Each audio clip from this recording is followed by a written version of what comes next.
Light is on, right? Sir, whenever you are ready, we can start. Yeah, just a minute. I'll just. Yeah, sir.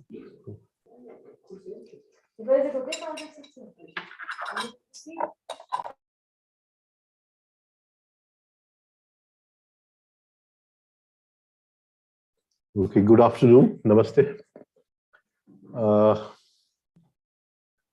We are now on Sutra 24. In the last Sutra, Patanjali had talked about Ishwar Pranidhanatva. Now, in this Sutra, he gives us a definition of what Ishwar is. How do we define Ishwar?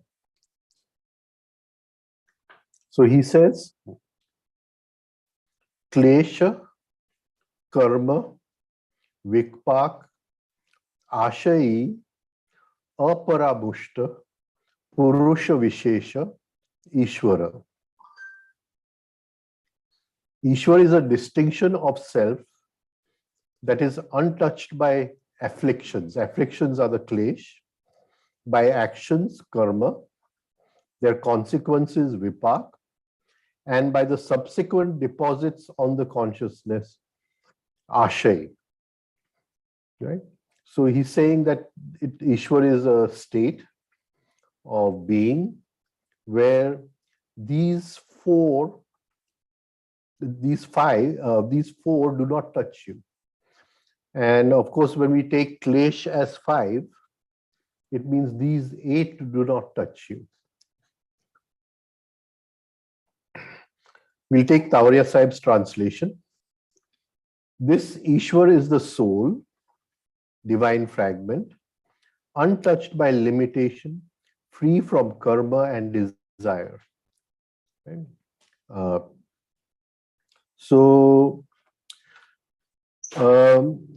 Now let us try to understand. This will be a very, very interesting sutra, this one is. And actually for me also, after many years, I've had a look at this sutra. So Patanjali is saying, who is this Ishwar? And he doesn't call him just Ishwar. He says, Purusha Vishesha. Vishesh means special, separate. A Purush Vishesh, Ishwara. And this Ishwar is not smeared, untouched by, not smeared by Klesh, Karma, Vipak, and Ashay. Now, what are these 8 imperfections? The 5 kleshas, Karma, Vipak, and Ashay. What are these 8 imperfections?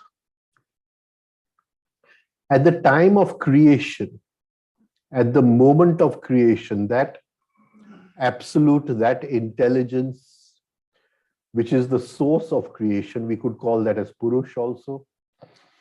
That source of creation, creation was not possible without these 8 imperfections. So when we are talking about these 8 imperfections, we have to go to that time, out of which these five, that is the kleshas had to be there at the time of creation, Let us try to understand this. The inner Purush or the spirit is always free of these 8 imperfections, but the individual soul or Ishvara is bound by these 8 imperfections. Through conscious effort, which we call sadhana, through conscious effort, that Ishwar breaks free from these 8 imperfections and he reaches the state of Purush. At that time, he is called Purusha Vishesha Ishvara. The soul reaches to the same level as the spirit. Now, this word which he uses, Purush, see, it was a word which was in use right in the Vedic times when there was no Sanskrit grammar.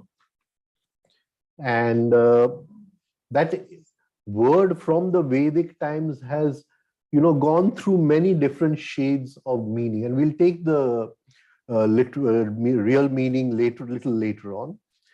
But say in Vedic times, it meant the supreme self. In other systems like Sankhya, it meant consciousness or the pure conscious principle. Then in the times of the Upanishad times, it came as supreme self, etc. So in each of these different ages, different shades of meaning were added to this word Purusha.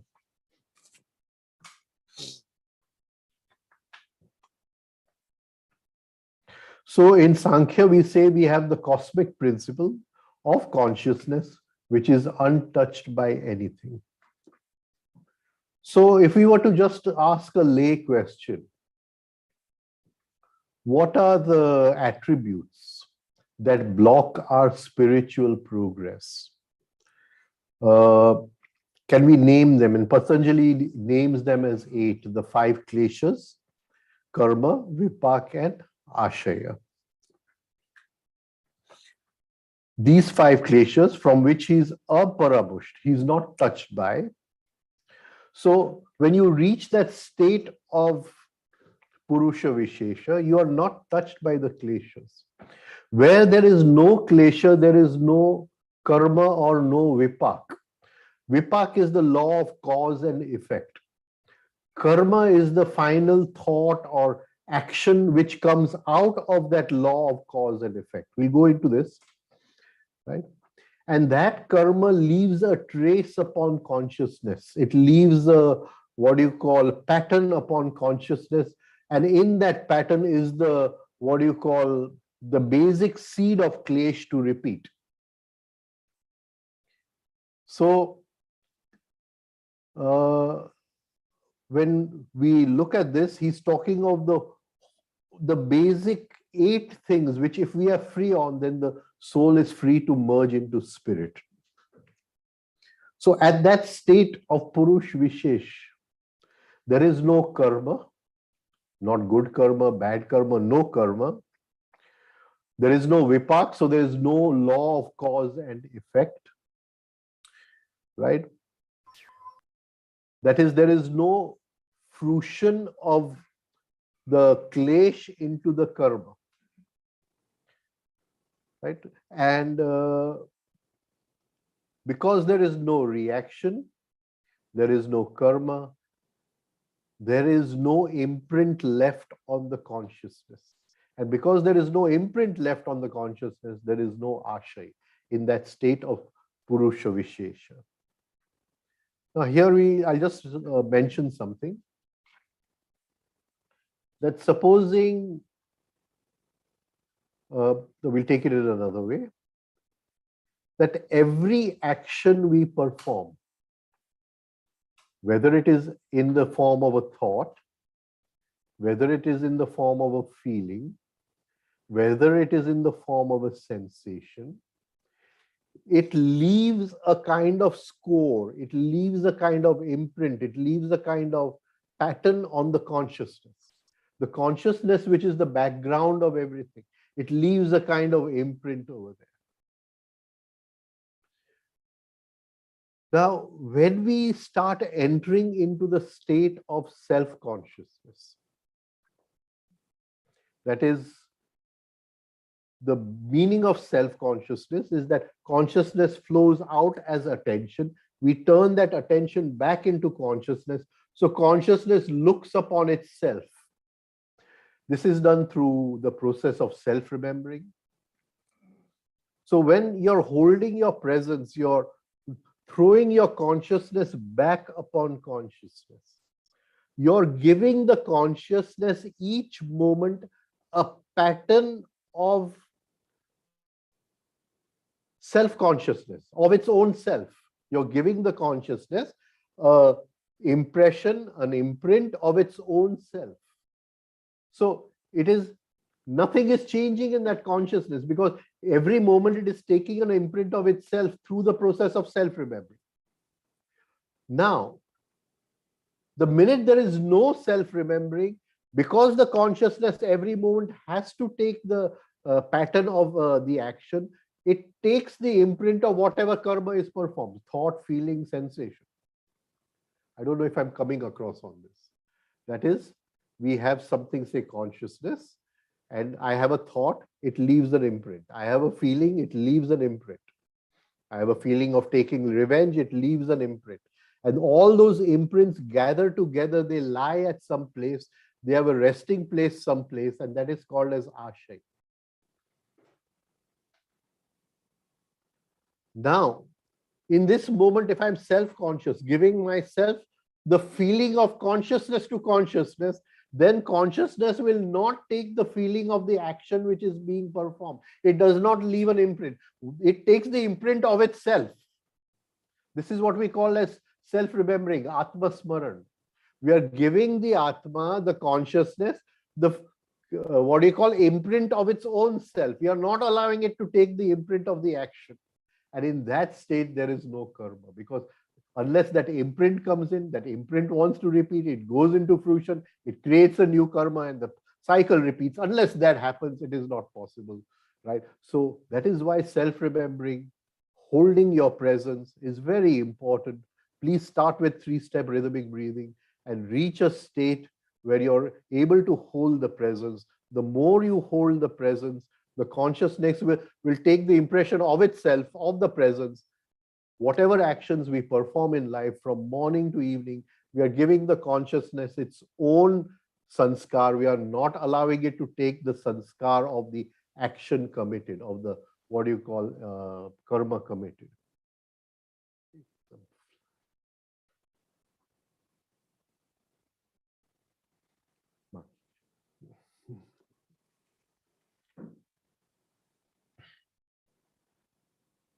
So vipak is the, once the klesh, and I'll use the word seed over here for klesha, right? But Patanjali in a later sutra has not used the word seed, he has used the word mool, meaning root. He calls klesh as the mool. So just take it as interchangeable. I've sort of been habituated to use the word seed, so I don't use the word root, but it is actually mool.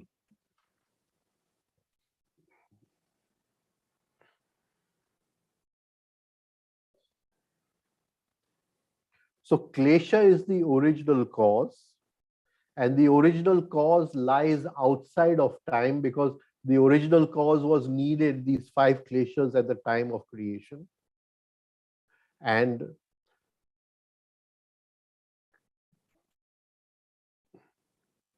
vipak is the movement from the seed, that is the klesha, from the seed, which is the klesha, to the karma.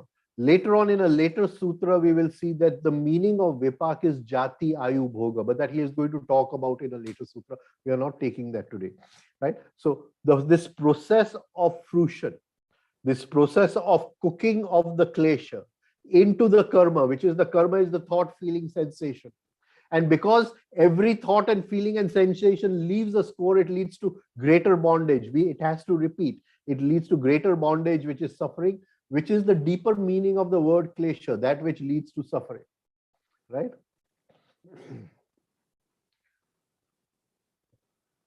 Now, once the impression has been left on the consciousness, all those impressions or sanskars, they gather in one place, a resting place, they lie at one place, and that is called the ashay.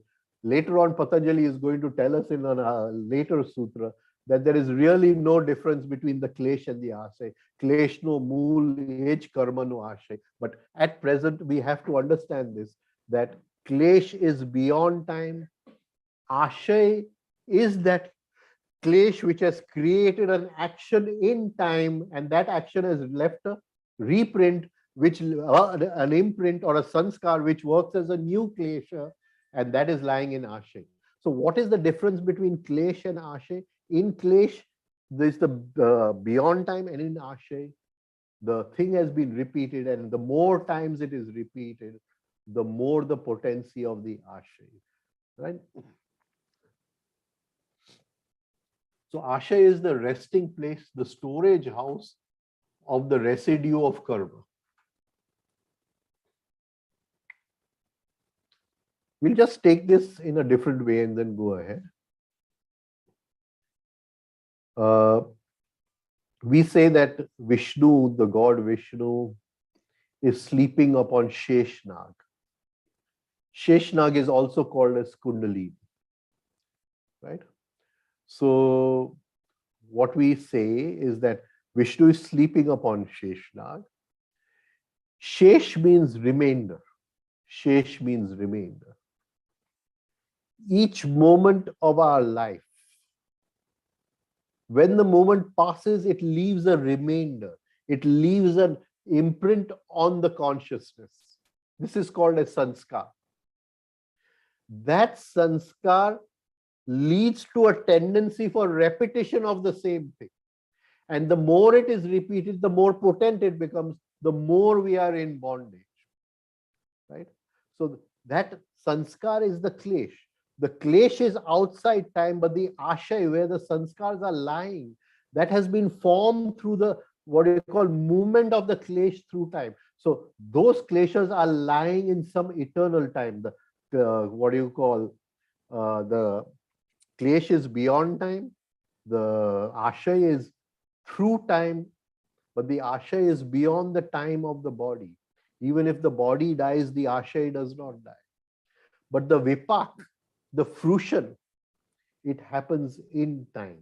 It happens in our normal linear time. And we'll go into this.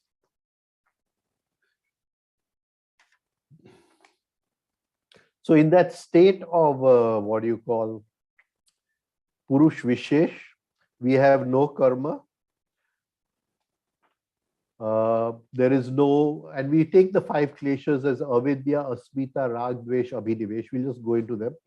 So there is no asmita, so there is no karta bhav. I remember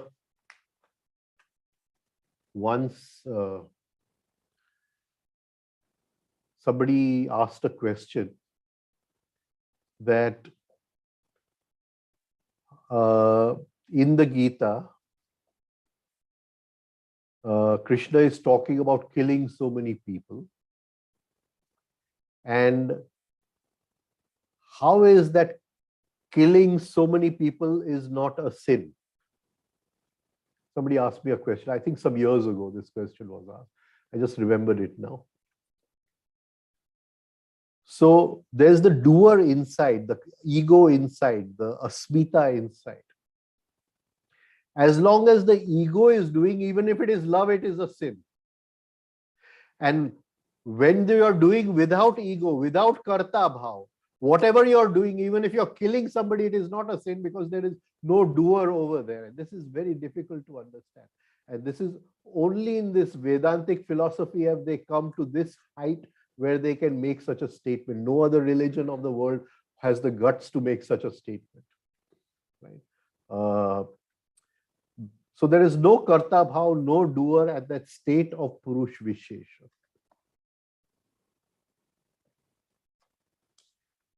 Now we'll go into the words.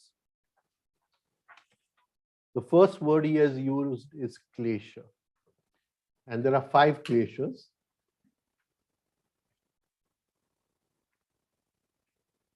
The word klesha comes from the root klish, meaning to cause pain. What have we put here? To distress, yeah, to cause pain. Not just ordinary pain, not just ordinary suffering, but intense suffering, to be the cause of intense suffering. From klish, we get the noun klesha, the word which you use. And this klesha, it gives us the emotion of suffering. The emotion of suffering. Right? Please understand, when Patanjali uses the word, for what he's talking about suffering, it may not appear as suffering to us.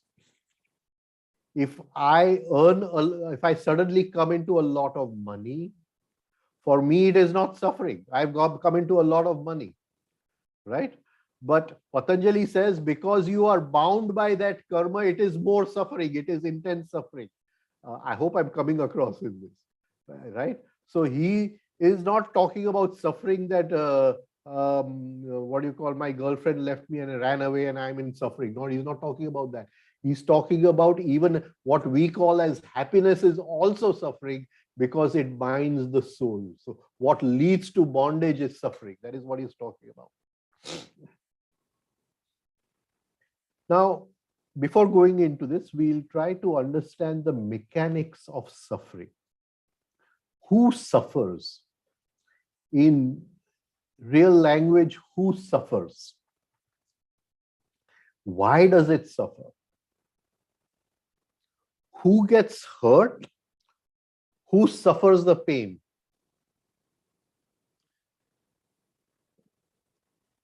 You know, in the, what do you call,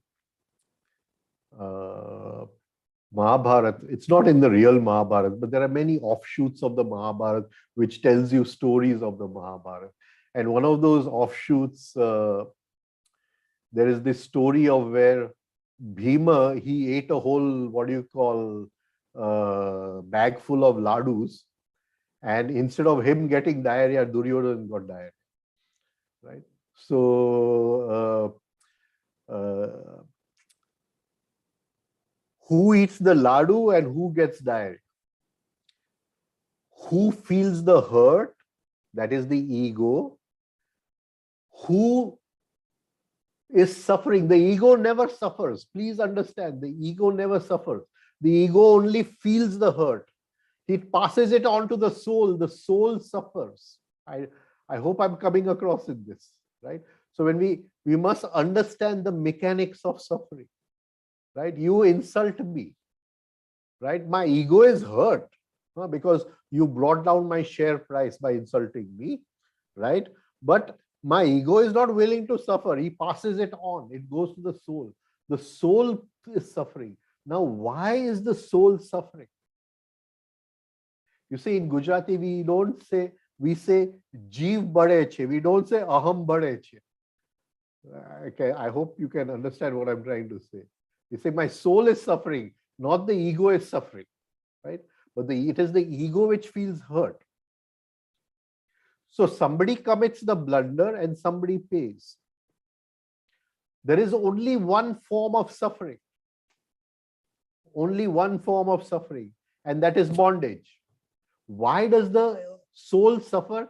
He is saying the insult is the insult because you are bound in self-love, you are bound in the ego, you are bound in this high estimation of yourself. You drop that, there is no suffering, but you are bound. Be free from that. It is suffering to tell you to break free. It is suffering because it wants to move from bondage to freedom. Have I come across in this? I don't know. Have I been able to explain this? So all suffering is of the soul. There is no suffering of the ego. The soul is suffering there for only one purpose, that why are you still in bondage? Why are you still suffering? Be free. There is nothing like suffering. And how to be free? Be free of the 5 kleshas. They are the roots of suffering. Patanjali is telling us these are the roots. These 5 roots. See, all karma is born out of these 5 roots. All karma comes out of these 5 roots, right? 5 kleshas. So, supposing we say jeev bade che, we can say in Hindi, Ram jalta hai, Ravan nahi jalta hai, right? We can say Ravan is not what do you call suffering.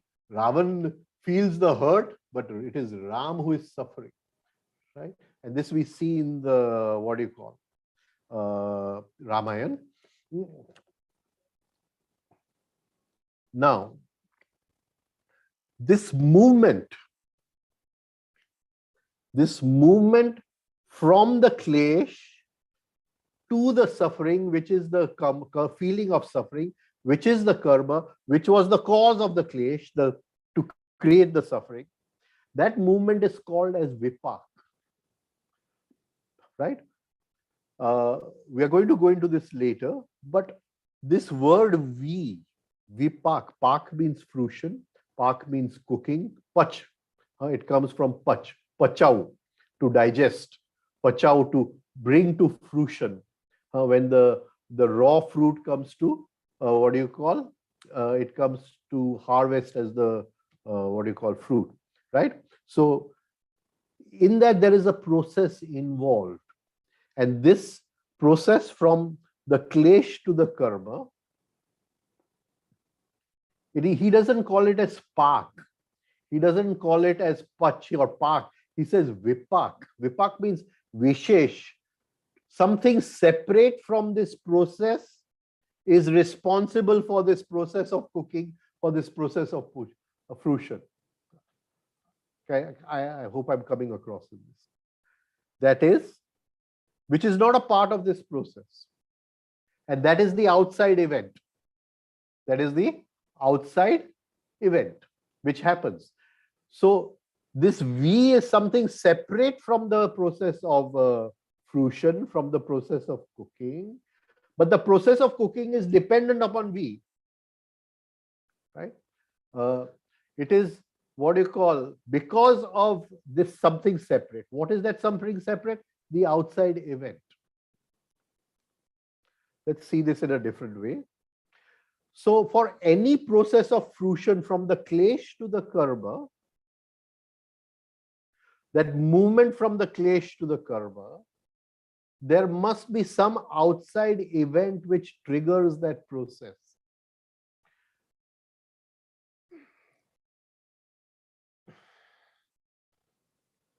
You know, once, I think must be about 42 years ago, Ramdulare Bapu was explaining to us the Ramayana, and he's telling us that the most important character in the whole Ramayana, whom you have to, what do you call, what's her name? Huh? Kaikai. Is Kaikai. Kaikai. He's saying you have to understand Kaikai. Ram was about to become king. Now this is a play. Take this as a play. Ram Leela. Right? It's there to give us an understanding of this whole process. Ram was about to become the, what do you call, king. Right? And she then went to Dhritarashtra and asked for her boon and sent him to the forest to Vanvas. Now, here Ramdulare Bapu is telling us that she saw that this young boy was not yet ready to, what do you call, take up the throne. And so he had to pass through a process of suffering. Now the seed of suffering, the root of suffering, called klesha, was already lying in Rama. Kaikai saw this, that unless this root burns, this person is not free. He is not Purush Vishesha Ishvara. Am I coming across in this?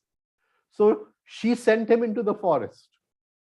Now for that seed, that klesh, that root which was lying in the chitta, in the unconscious mind, some outside event had to happen for it to reach the state of karma. And that reaching the state of karma is called vipak. That outside event is vishesh, something from outside, not a part of this. You see, and that was the kidnapping of Sita. Can you understand? So we'll say, because Sita was kidnapped, Ravan took away Sita, Ram was in suffering, but the Ram was already in suffering. The seed of suffering was lying in Ram. The event only allowed that seed to come to fruition. Am I now able to come across in this process? Right. So the seed of suffering is lying within us. And it is as we observe the fruition, as we observe the karma, as we observe the repetition of the karma called ashaya, in that whole process of observation, slowly we are free of all these. It is this inner movement where we become free of these.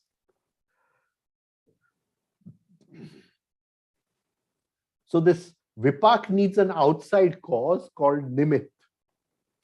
And that nimit could be any event in life, right? And in the Ramayana, it was the kidnapping of Sita. Now there are 5 kleshas: avidya, asmita, raga, dvesha, abhinivesha. Now we're not going to go into detail in these because later on he's going to talk about the kleshas in later sutras in what do you call detail. Avidya is the first klesha. This is delusion, that is absence of awareness, absence of consciousness plus ignorance. And because there is absence of awareness and ignorance, our perception, our darshan gets clouded, right? The whole Yoga Sutra is nothing but Atha Yoga Darshanam, the process of darshan, right? So because there is avidya, the darshan, the perception is clouded. This avidya gives us a false sense of reality. Ignorance distorts our sense of right and wrong. It creates within the emotional center the duality of liking and disliking, which happens every moment. Now, why was avidya put in at the beginning of creation? In the beginning, there was the formless void, the formless wholeness. In this formless wholeness, there was this desire of the absolute to create form, to create multiple forms. There was that desire of the absolute to create multiple forms.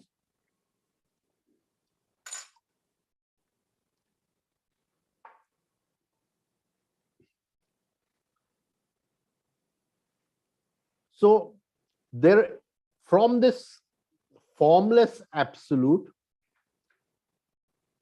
there must be a movement from wholeness to particularness or individuality or separateness. In the totality, everything is one, right?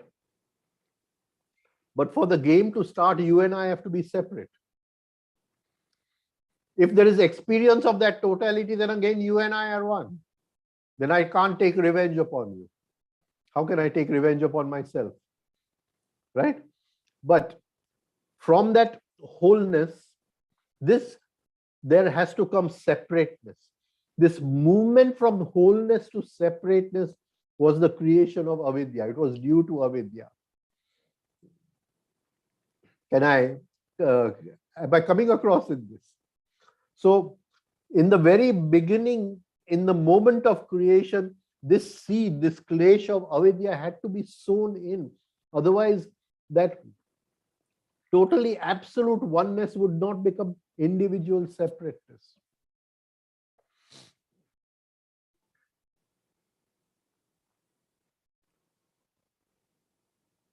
Now, once the separateness happens, once the separateness is born, there is avidya, ignorance that this was created, but beyond that we were one. We forget that, right? And that is that avidya. I think I am separate from you. So what is born? Asmita. Asmi is I am. Right? So first there was a wholeness, a totality. In that wholeness, separateness was created. So the separateness of different forms was created, and each form took upon itself that I am separate from you. That I am separate from you is Asmita, Asmi, I am.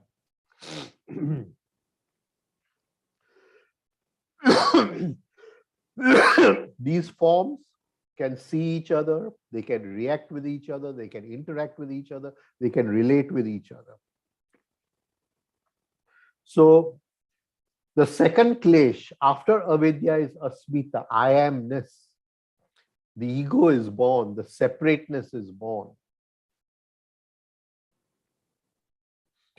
The definition of asmita is yasmach panchatatvani vibheti saha. With this panchatatvani of the five elements of the five bhutas, the five tattvas, vibheti, to separate, bhed, alag padu, saha. Now, these forms which were created in that formlessness because of avidya, they said, I want to have personal experience. I want to have personal experience. Now try to understand this. In the beginning, there was the formless absolute. In that formless absolute, there was the desire to create form.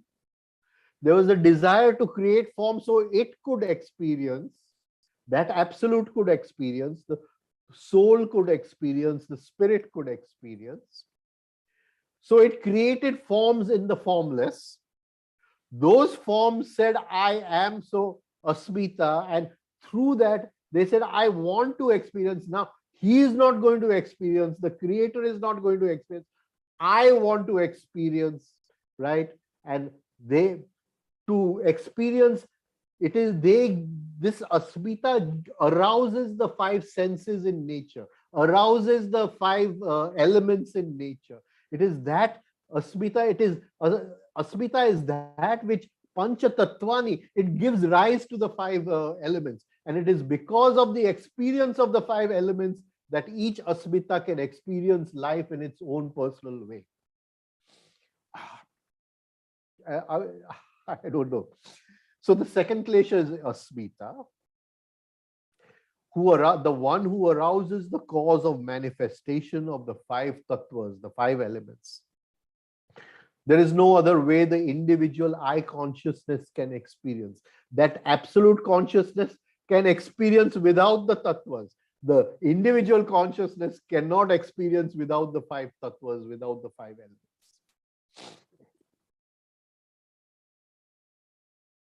And it's very important to note over here that in that moment of death, in the moment when we die, there is that moment where the five elements dissolve back into their roots, and we are at that state where the formless created the forms. It happens automatically. We come to that state automatically because of the energy of death itself. Of course, if we are unconscious, we do not have darshan of it, we do not have a perception of it, but it automatically leads us to that state.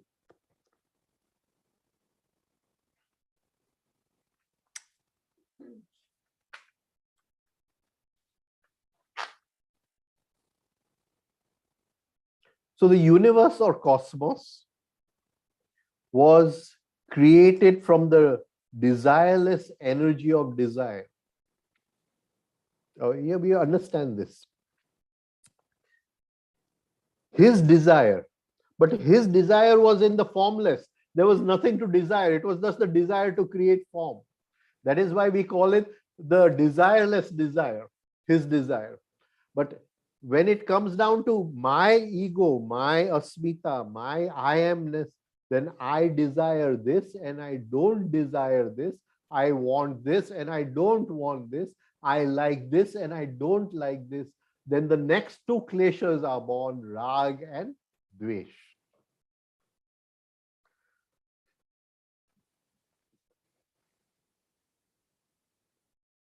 So that general desire in the formless becomes a particular desire with the I amness, and that particular desire leads to attachment or repulsion, which is rag or dvesh.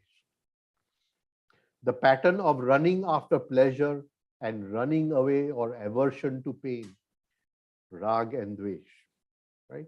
So the personal, it desires more pleasure and it wants to run away from that which brings suffering or pain. And this turns into a natural habitual tendency within us. This is a deeply embedded tendency. Wherever there is pain, we complain. Wherever there is suffer, we don't want it. We want to be free of it. And wherever there is a comfort, wherever there is pleasure, we are running behind it. And we don't realize that both are pain because both lead to bondage.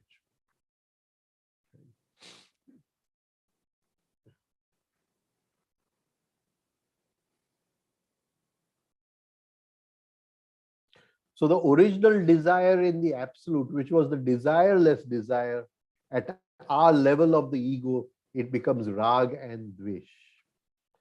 Right? And that forms that deep pattern of running after pleasure and running away from pain. The final klesh is abhinivesh. Right? Abhinivesh. Now, what is abhinivesh? We have to understand this. Normal translation we can take as fear of death. Fear of death of the physical existence, physical body, right? A deep attachment to the physical body. That we want to continue our existence in the sensual state, in the physical state, right? And so there's this deep inner doggedness, this deep inner tenacity that I want to continue my physical existence. And I meet people who are more than 90 years old and they still want to live another 10 years, another 20 years, right? And there's this deep tenacity to continue physical existence. In other ways, to cling to life, the clinging to life. And sometimes when a person is dying, we are able to observe this, what do you call, abhinivesh. The soul does not want to easily leave. It wants to cling on to physical existence. And in so many people whom we see who are dying, there is this clinging to this physical. It doesn't want to leave easily, right? And that is abhinivesh. I don't know. Have I come across in this word? So it is not just rag, dvesh. It is the deeper desire than rag and dvesh to hang on to material existence.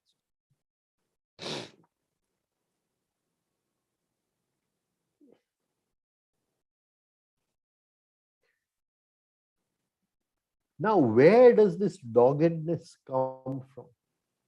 Where does this intensity to live in the physical body come from?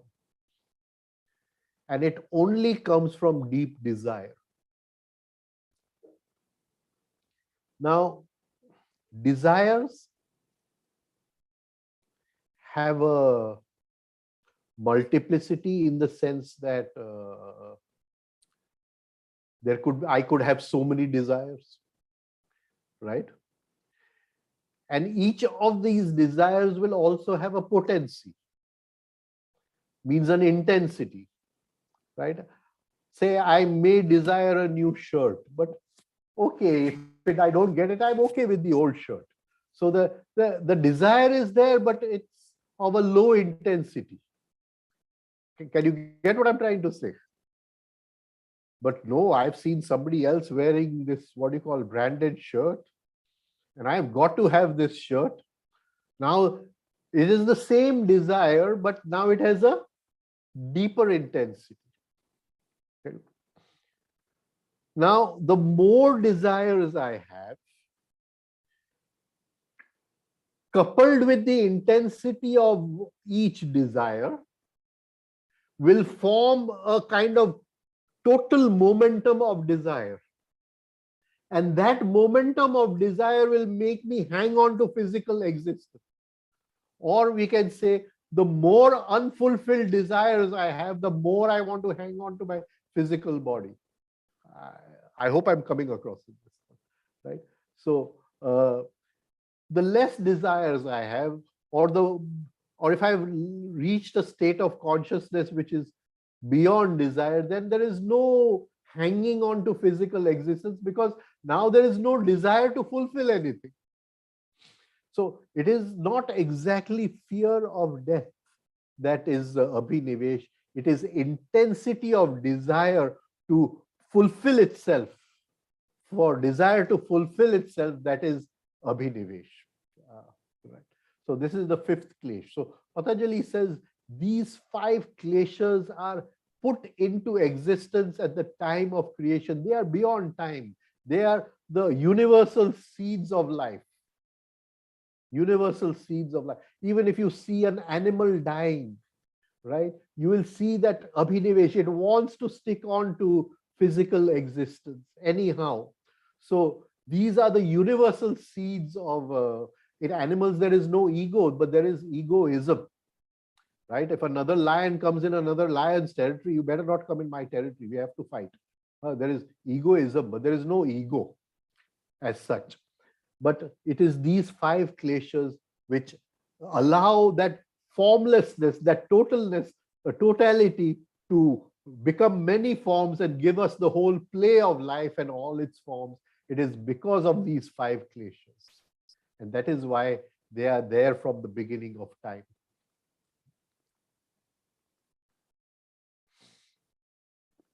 Now, in certain cases, rag or dvesh is overcome by abhinivesh, and sometimes abhinivesh is overcome by rag or dvesh. So, supposing I say I'm madly in love with this girl, right? So that is rag, right? Rag. But I say if I don't get this girl, I'll commit suicide, right? So rag has become more powerful than abhinivesh. Can you understand what I'm trying to say? Right? I'm willing to give up all my desires for this one desire, abhinivesh. So the fear of death does not bother me. I'll commit suicide, right? So in this instance, rag becomes more powerful than abhinivesh. Or I may have a problem in my body where I have to have an operation to cut it off, right? Cut off some part of the body or something, right? And it may involve a lot of pain, may involve a lot of suffering. Now, normal, there is dvesh towards suffering, right? There is aversion of suffering. But here I will willingly experience suffering because I want to live longer, abhinivesh. Can you understand? So when we observe these in our daily life, we come across so many permutations and combinations.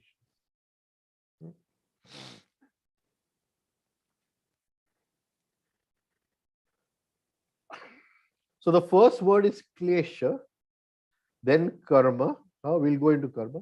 The next word is vipak, which comes from the root pach, to cook, pachau, to digest, to lead to fruition.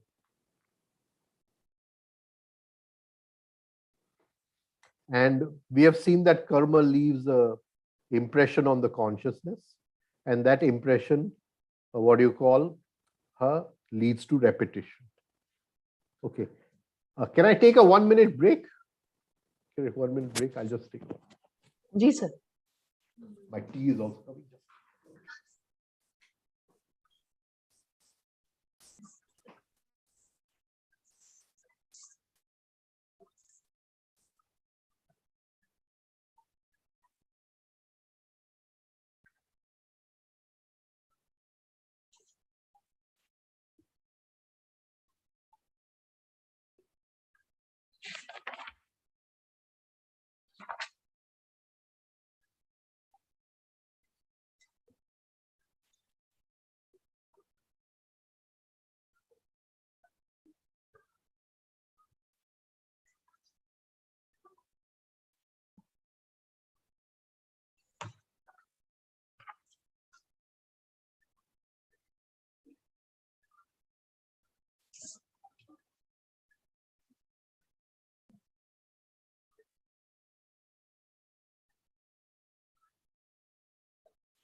Sir, you are on mute.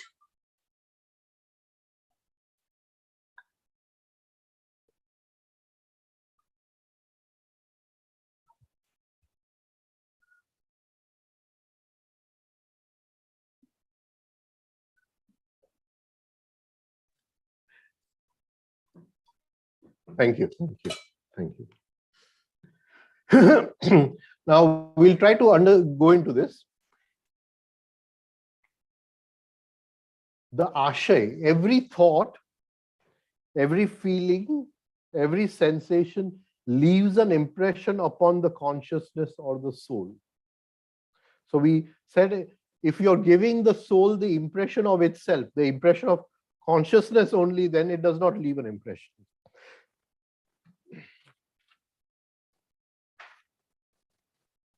Can we understand? Now, we'll come to that.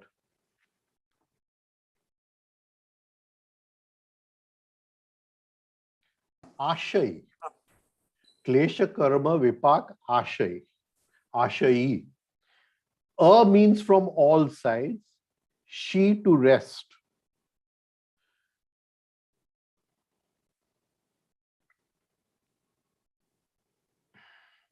So all these, what do you call, impressions are lying at a place in the unconscious mind called the ashay, the resting place, right, of all of them. Now, any klesh once sown in the chitta, any klesh, rag, dvesh, any klesh, it has certain properties.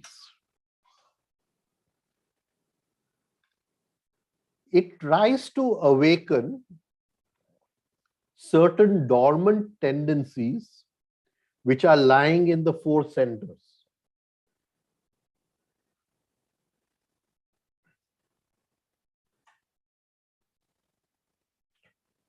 It will mainly connect to the negative side of the emotional center.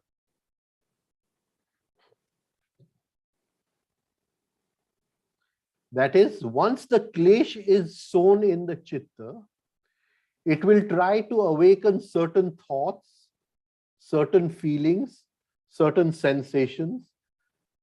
Those don't come from anywhere. They were already lying in the ashay, but it tries to awaken them. Am I coming across in this? Certain desires, certain wishes, certain trains of imagination, that is daydreaming, brooding. Now, once the klesh comes in, it comes under vipak, the law of cause and effect. That is the path to fruition, the path to completion.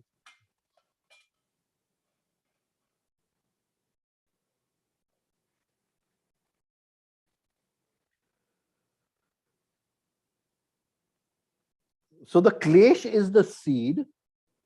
The tendency or the inclination which it awakens in the centers is the process of fruition. And when that tendency or inclination leads to a thought which gives a feeling and suffering or whatever, it becomes the karma. We'll try to see this in a different way. So the manifested thought, feeling, sensation, or desire is the karma.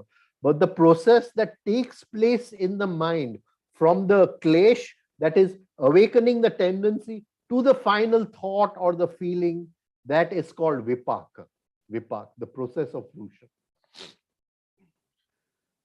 Now, each klesh will have a certain spectrum, will have a certain, that it can give rise to these kinds of feelings, these kinds of, later on we will see he's talking about jati, ayu, bhoga, but we won't go into that today, right? So it will awaken inclinations of a certain kind,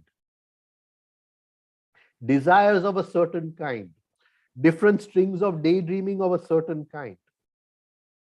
Let us take one klesh as an example. Now, today I am not a father. Okay. Tomorrow my wife gives birth to a daughter.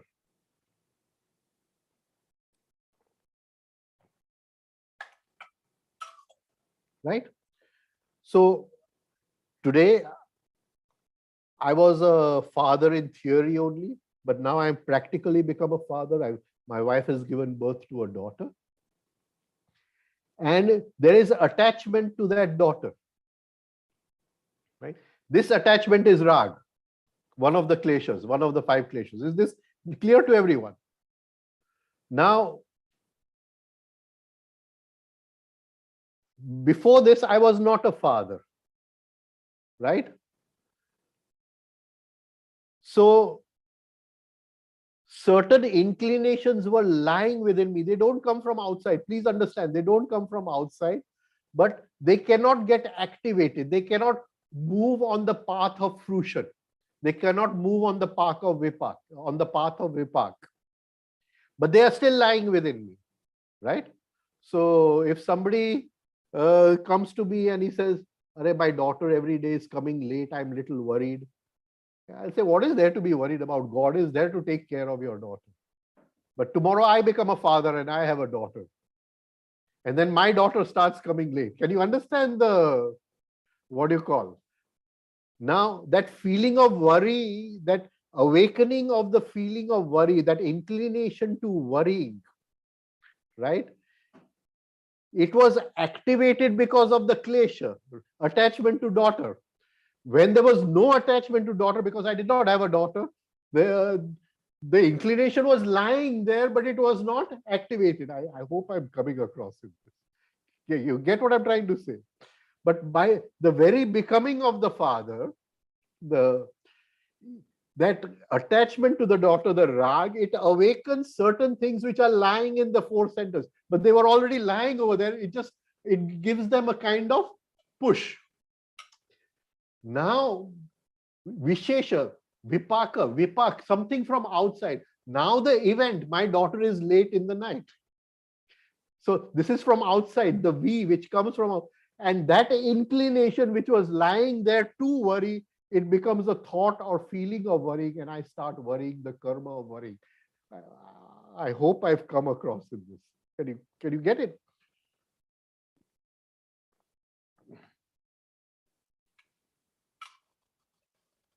So each klesha, the minute it is formed, it will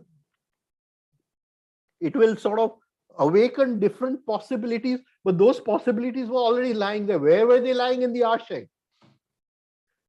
Where were they lying? In the ashay?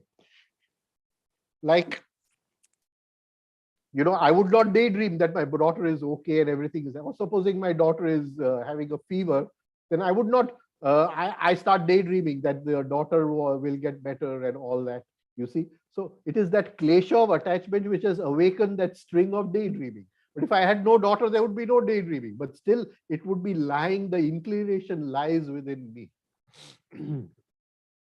So all these inclinations, they lie at one place, and that is the ashay, the resting place, Later on, Patanjali is going to klesh no mool, the root of klesh is the ashay, but that is a separate thing. We are going to take in a later sutra later on. At present, yes, they were lying dormant, Hemaji, in the centers. They were lying as inclinations, as tendencies. They were lying in a liquid form, sort of molten form. And it is the molten, it is like I put water, which is the molten form in the, what do you call, freezer, and it becomes a cube of ice, which is the karma. So the tendencies is the molten form, which is lying in the 4 centers, and the final output is worrying, which is the ice cube, right? And I come into that.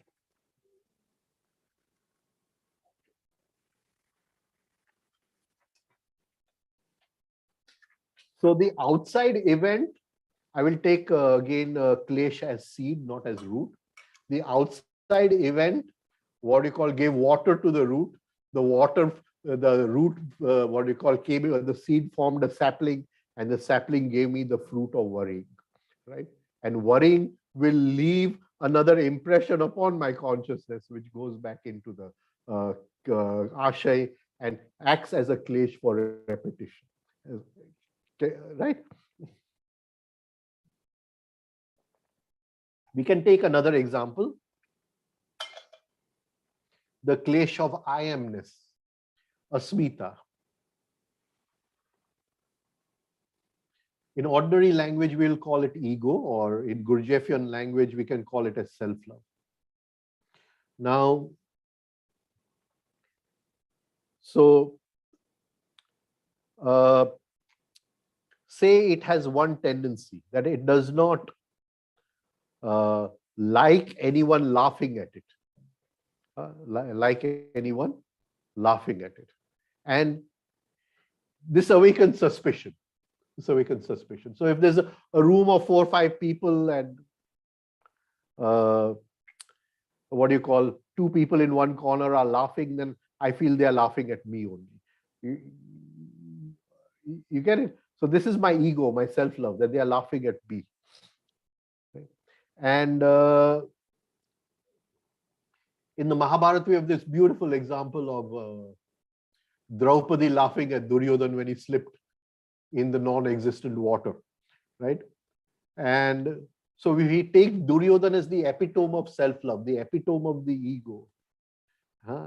And you can see the ego was hurt and how there was inner suffering, and the, what do you call, the rag, the dvesh, the, what do you call, it gave rise to this dvesh of taking revenge upon the Pandavas. Can you see? Or we, in normal cases, we can also see another inclination of the self-love is that it wants to, it is never wrong, it always justifies itself, right? So when we observe these things, we observe how the klesh is there, but with the klesh could be rag or dvesh, but it leads to so many different inclinations, so many different possibilities, so many different tendencies, and all those together, they don't come from anywhere outside. They are all already lying there, and they're lying in a resting place in a library called Ashay.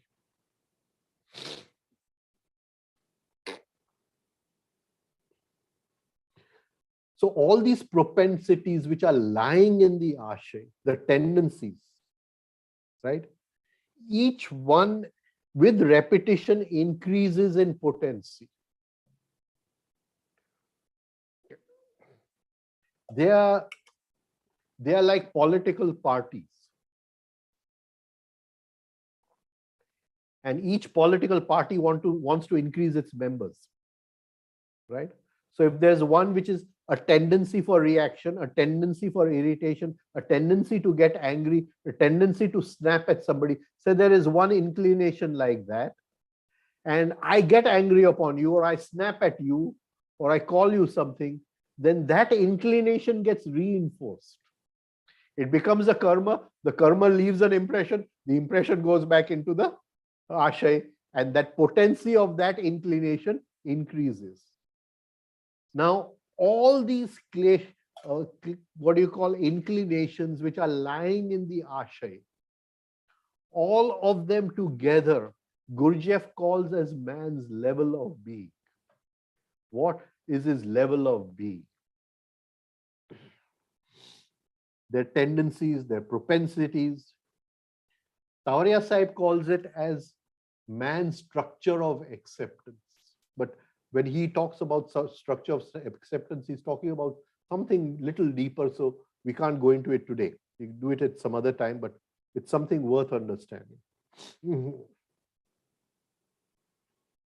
So all these propensities, tendencies lying in that library, lying there,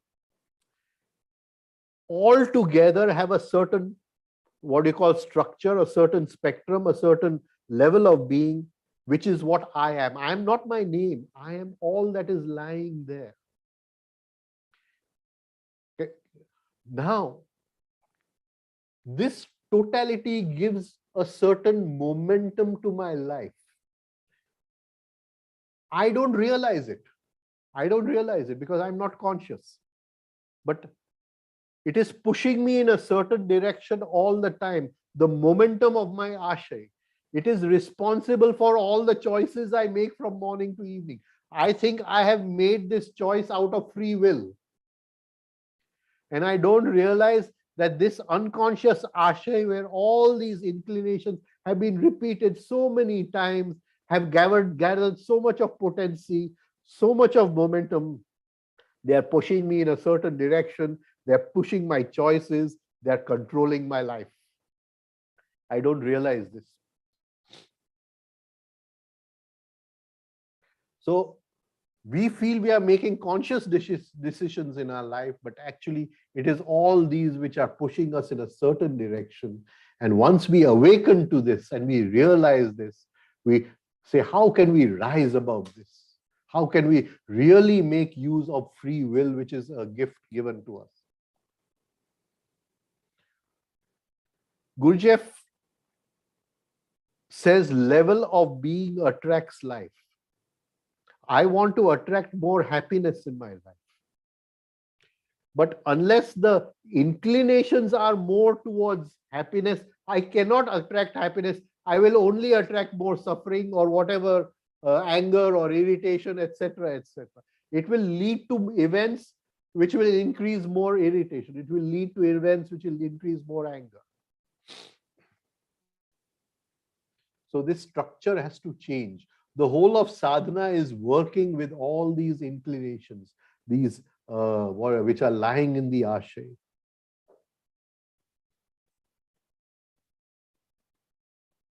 Now, like I said, we took this question in the beginning. We'll repeat the question. What is the difference between klesh and ashay?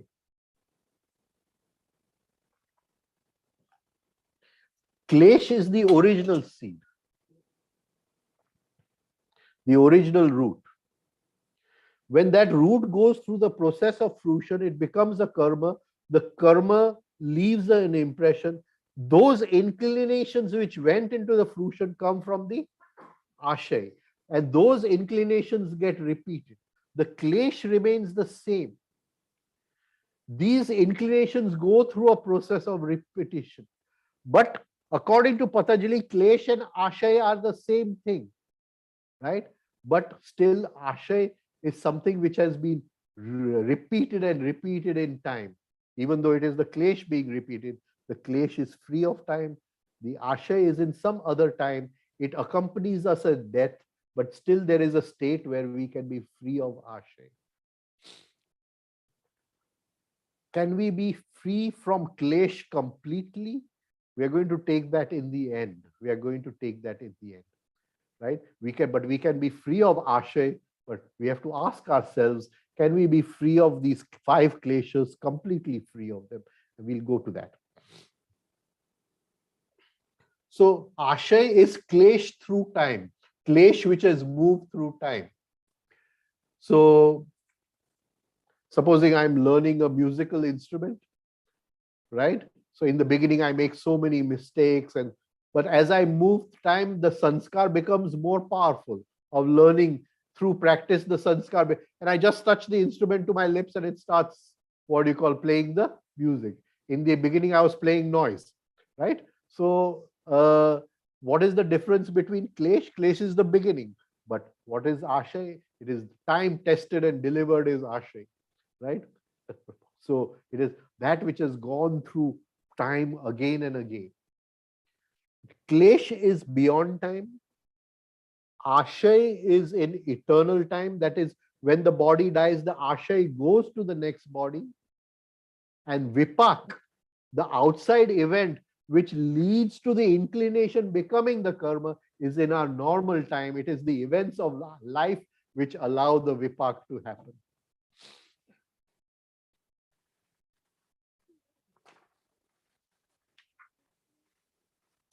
Klesha karma, vipak ashay, we went through these words. Aparamushta, purusha vishesha ishvara. Aparamushta. Let us go into this, very interesting.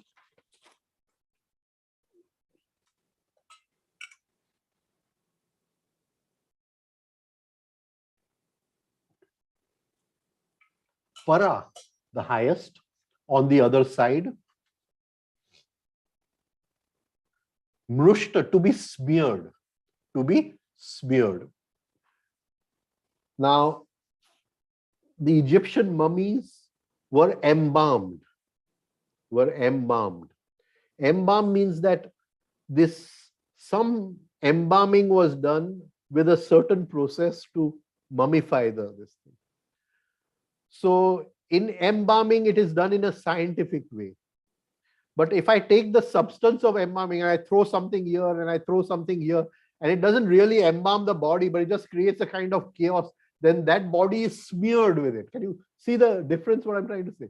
Smearing is a kind of chaotic, making dirty, whilst embalming is lifting to a different level, right? Now, here we have to go into this. So para means on the other side, highest, mrushta to be smeared, para mrushta to be smeared completely, to be made dirty completely, to be made chaotic completely. And apara mrushta, who is not smeared completely, the one who is not smeared completely. First, he takes you to the extreme, smeared completely, and then he says apara mrushta, not smeared completely. But Purusha Vishesha Ishvara. Now here, why does he use the word aparamushta? It is because this Purush Vishesh, after reaching, where the Ishwar reaches that state,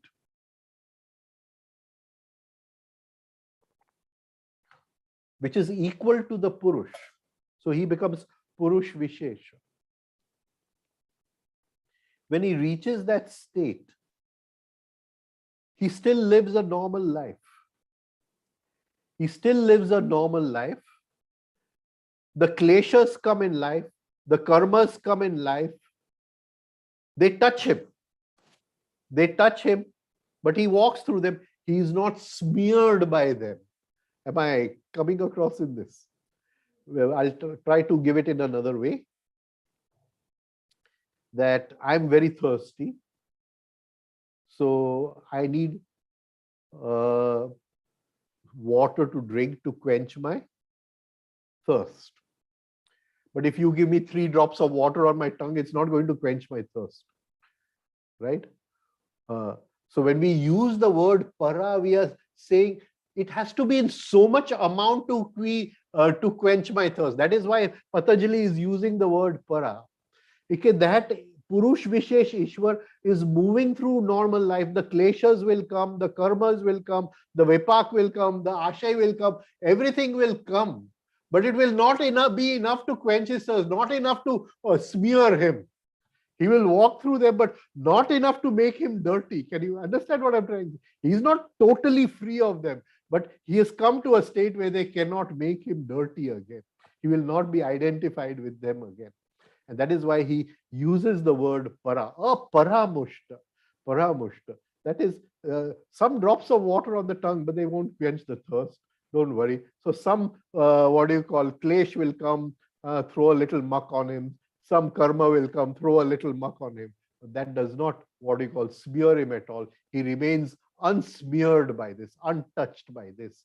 And he walks through life. He lives a normal life.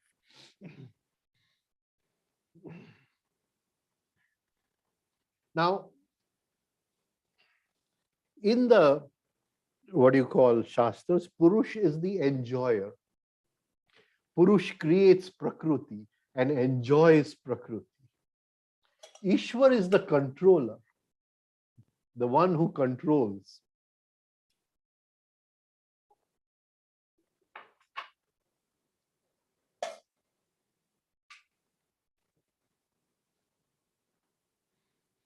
Now, initially, all control was with the physical body, the the temptations of the senses, the hungers of the senses, and the inner bodies would follow the outer body.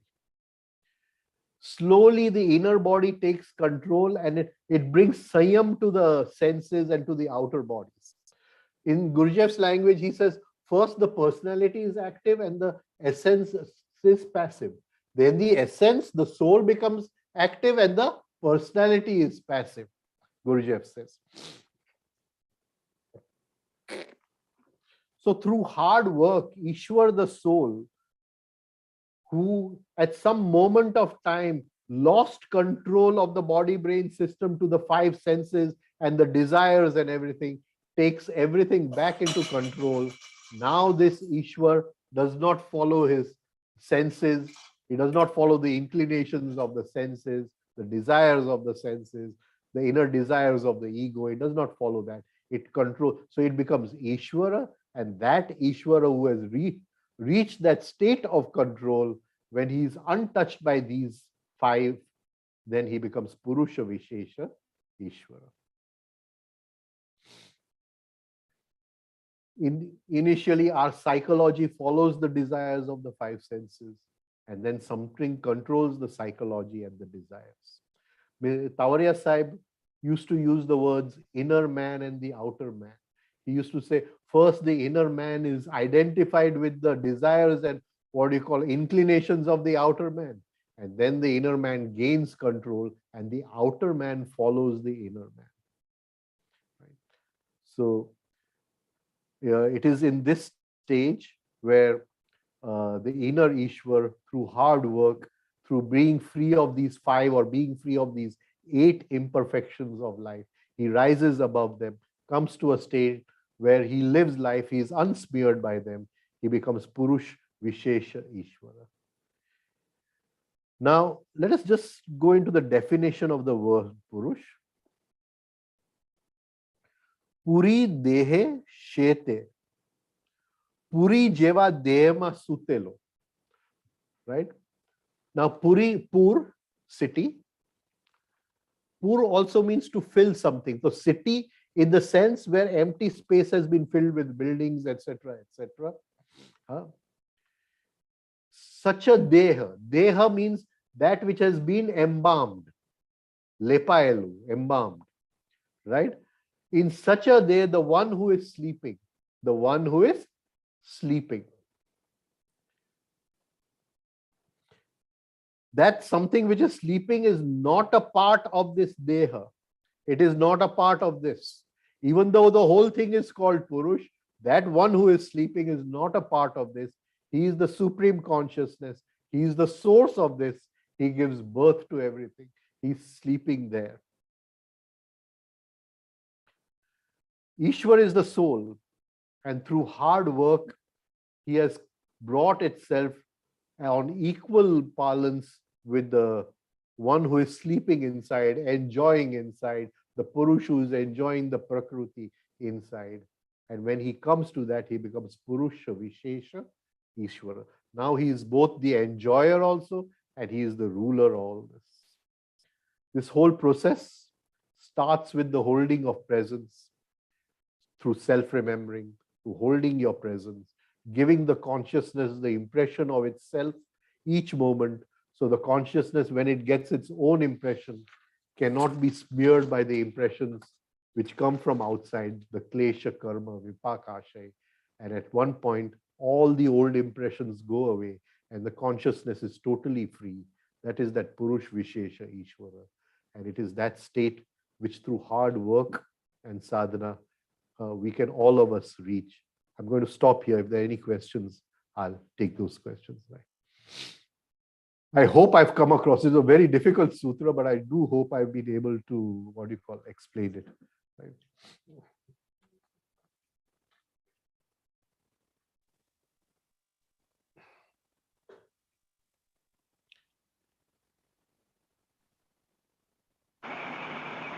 I speak, sir. Namaste, namaste. Namaste, sir. I used to think that... Yeah, one minute.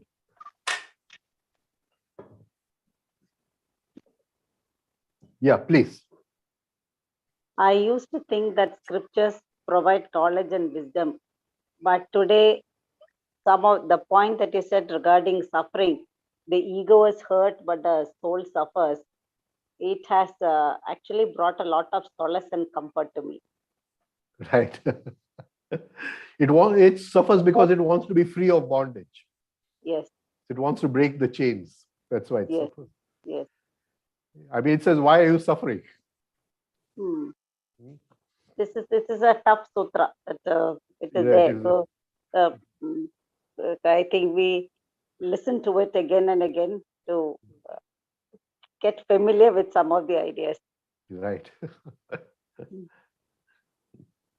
That Ashya is something I have still not. What is Ashya? Klesha karma, vipaka Klesha karmas, ashay. yes. Yes. Right? Ashay. A means from all sides. She means to rest. That is Okay. which is resting from all sides. Right? Okay. Now the klesh comes in, and the ashay is all the inclinations of my thoughts, Hmm. of my feelings and my sensations. Hmm. Now, klesh is only 5. Actually, if you take out avidya, only 4. Hmm. Right? Hmm. So the klesh could be anything, rag, dvesh, or anything. So I said the one klesh is rag, my attachment to my daughter. Yes. Yes. That attachment to daughter from the ashay, which is my unconscious mind, Hmm. in that ashay, so many different inclinations are lying. So I said it will awaken one inclination to worry. Hmm. Can you get it? Yesterday, I Yes. did not Yes. have a daughter, so there was no inclination to worry. Yes. I'll say Yes. I don't worry at all. That is not true. Yes. The inclination to worry was already lying within me. And The then, outside event of having a daughter awakened that inclination, which was dormant. So where all these inclinations are lying dormant is the ashay. and they finally lead to the or samskaras, vasanas. Those ashays come to the karma, where I suffer the happiness or the sadness of the, what do you call, this thing. Which, according to the klesh, everything is suffering, because even the happiness binds me more than the sadness, whatever. Right? And So this creates the patterns which we carry to the next that birth. pattern leaves a scar on the consciousness. Mm. And that scar becomes it reinforces the inclination. It goes back to the ashay. It goes to the ashay. It's like a feedback process. Yes.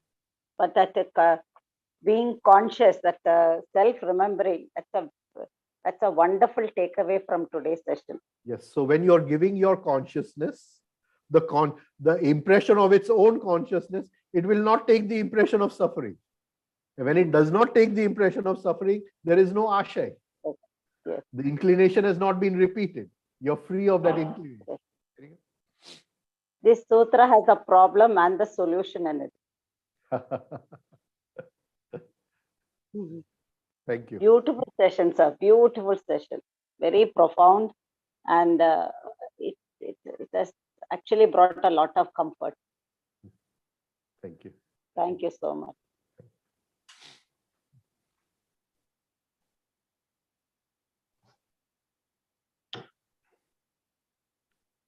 Please go ahead, Samarji.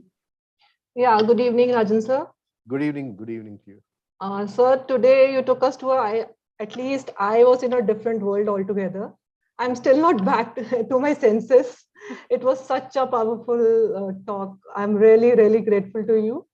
I want to ask one thing from the last lecture. I couldn't grasp spiritual ego last time properly. So can you please explain that? Okay, what I meant to say in the last talk was that supposing you want to walk on the path of spirituality, right? And the path of spirituality means dissolution of the ego. But who is going to take the decision that the ego wants to dissolve? So the ego itself has to at some time come to a decision by karta main thak gaya hu. Now I want to dissolve. I want to dissolve in the absolute. So the ego has what is called ichha mrityu, right? So the ego decides that I'm going to walk the path of spirituality, right? And it says it knows that in walking this path is its own death, but it takes that decision. Only then can we walk on the path of spirituality. Now, once we walk on the path of spirituality, a new ego is created, the ego of spirituality, right? It is not a life ego. It does not tell me how to earn so much money tomorrow. It is an ego of spirituality. Supposing I'm doing some exercises in self-observation, then it will decide what time of the day I should do it, how I should do it, in what circumstances I should do it. Or if I want to follow somebody else's practices, some teacher or somebody, it will tell me that this teacher is the right person to follow you for. It is a new spiritual ego. Am I coming across? Yeah. So when we walk on the path, we create a new spiritual ego. And that ego follows us for a long part of the journey. Then a part comes when the guidance comes from beyond that ego, and that ego has to dissolve. But till then, that ego is necessary.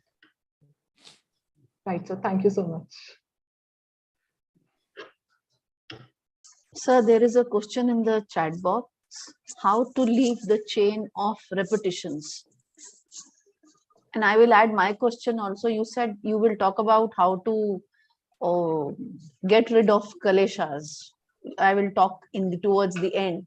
So does it mean self-remembering or the presence? No, when we are observing the working of the kleshas, the karma, the vipak and the ashay, when we are observing their working, slowly a separation is created through observation. Through self-remembering, we don't allow them to repeat the pattern. And when both of these are done together, we come to a state where now they cannot affect us. Can you just show me the question again? Sorry, if you don't mind. Right. So we don't want to leave the repetition. Somebody has asked a question, how to leave the repetitions? We want to observe the repetitions. And through the process of observation, we separate from the repetitions. The repetitions lose their intensity, they lose their momentum. And a point comes when they don't repeat any longer. We are free from them. So we don't want to leave the repetitions. It is a process of self-observation and self-remembering, which takes us there.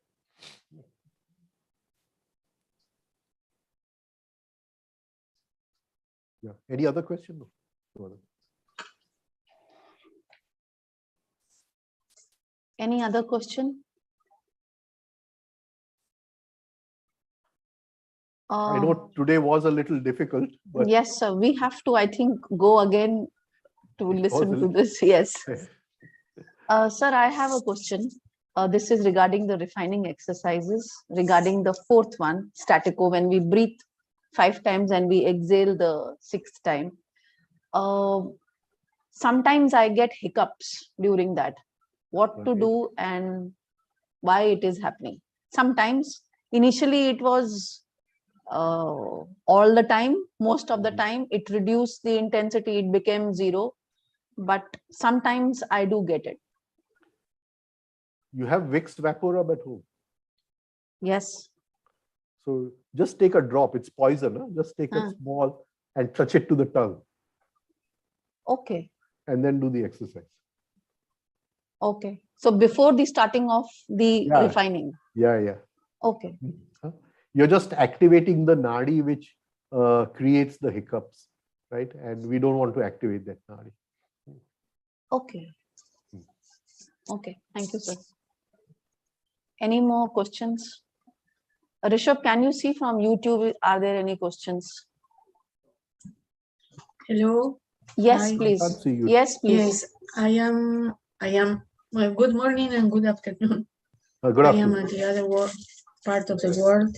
And my question, I'm sorry to repeat the question because I think you answered 3 times and still not getting it. How can we leave the chain of repetition? Right. Okay. So here we commit an action, right? What you don't understand, ask me in between. We commit an action, which is called karma, right? That action leaves a pattern on the consciousness. The consciousness is the background for everything. So even after the action is over, that pattern is lying on the consciousness, right? That pattern has a tendency to repeat. Can you get it? It is an inclination to repeat. Now, in the ashay, there are so many patterns for increase. Now, one more. So the intensity of repetition becomes more. Right? Now, when I am what do you call, remembering myself, or I'm holding presence in my body, right? Then I'm trying to, presence means consciousness. I'm giving the consciousness a pattern of its own pattern, right?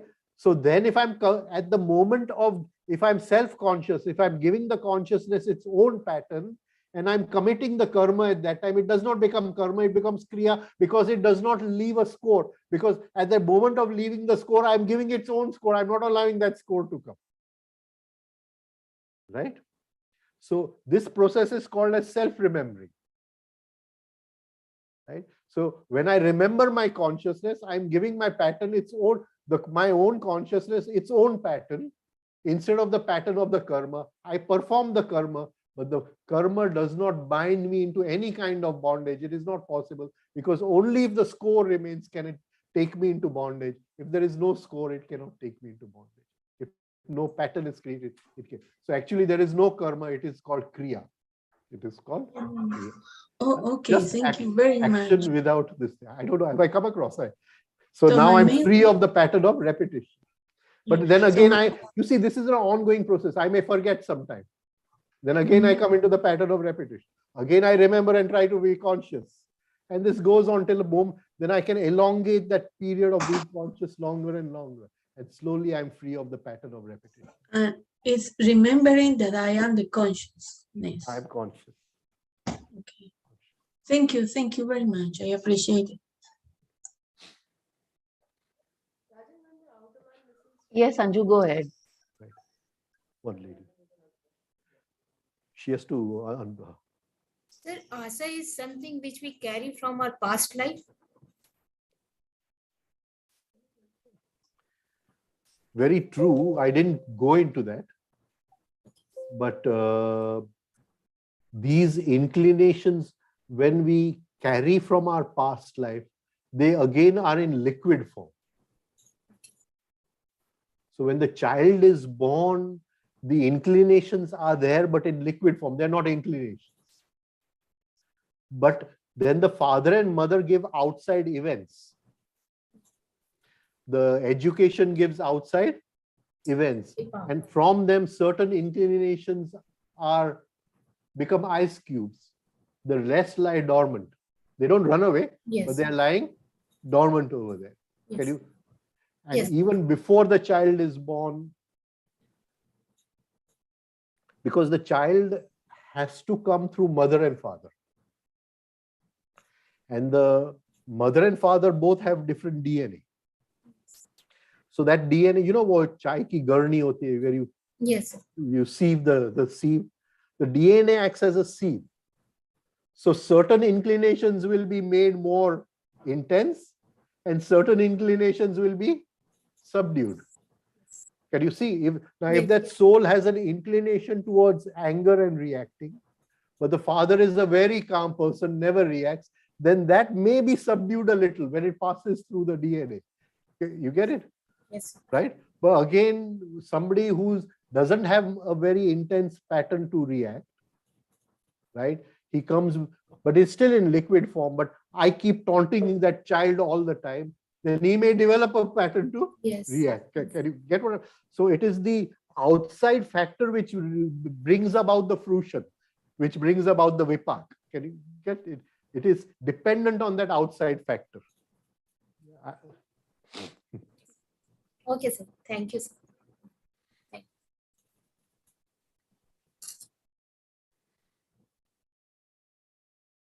Any other questions? Okay. So we'll stop here. Sir. Ji, sir. Thank you. Thank you. Thank you, sir. Thank you. Will you close or? Okay, sir. I'll do it. Please close. Yeah.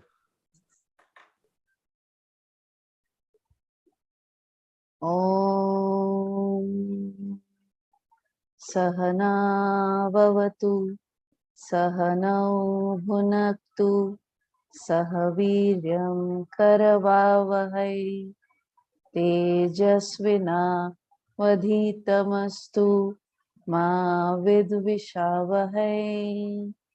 Om Shanti Shanti. Shanti. Thank you. Thank you, everyone. We meet next Tuesday.